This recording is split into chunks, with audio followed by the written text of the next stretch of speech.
Is a Taliban takeover of Afghanistan now inevitable? No, it is not.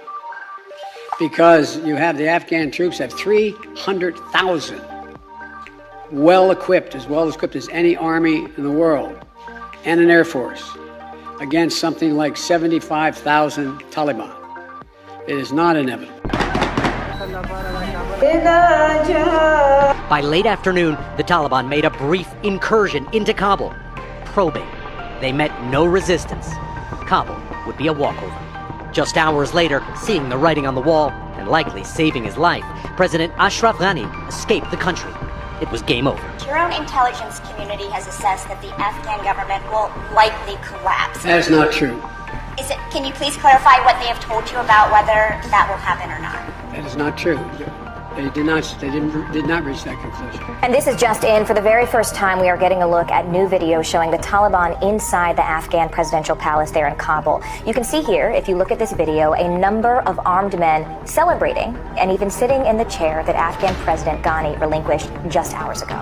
This video comes to us from Al Jazeera and could symbolize the end of the Afghan government. إذا جاء نصر الله والفتح ورأيت الناس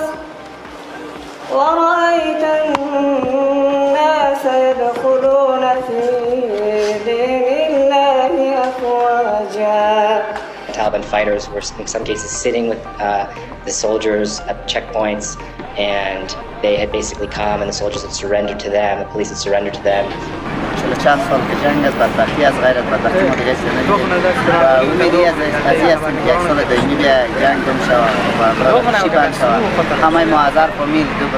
were groups of Taliban fighters leaving the city.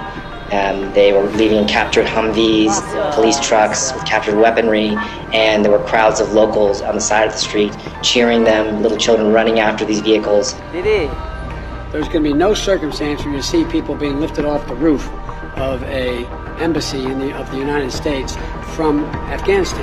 It is not at all comfortable.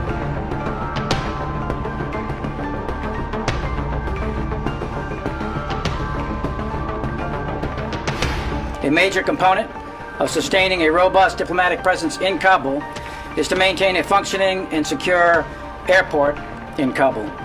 So we continue to dedicate our security resources to that, to secure the embassy, to secure the international zone, and to secure HKIA, the international airport in Kabul, for our diplomats, our personnel, and our continued support to the government of Afghanistan. Video released by the militant group claims to show victory celebrations in Kandahar. CNN can't confirm its authenticity. Taliban fighters say they seized hundreds of weapons, vehicles and ammunition, as you can see there, American-supplied vehicles.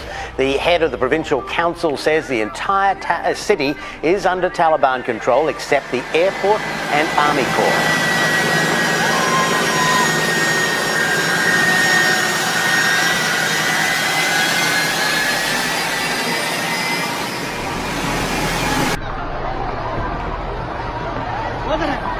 And there are a range of possible outcomes in Afghanistan, and I want to emphasize repeatedly, and I've said this before, a negative outcome, a Taliban automatic military takeover, is not a foregone conclusion.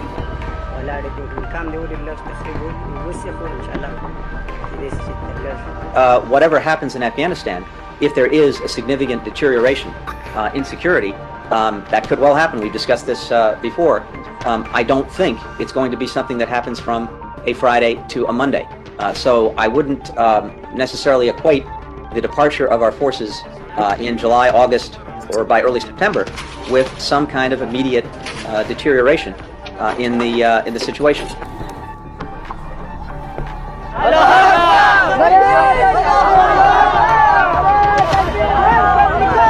They're just chanting death to America, but they seem friendly at the same time. It's utterly bizarre. So the question now is, where do they go from here?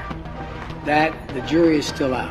The likelihood there's going to be the Taliban overrunning everything and owning the whole country is highly unlikely.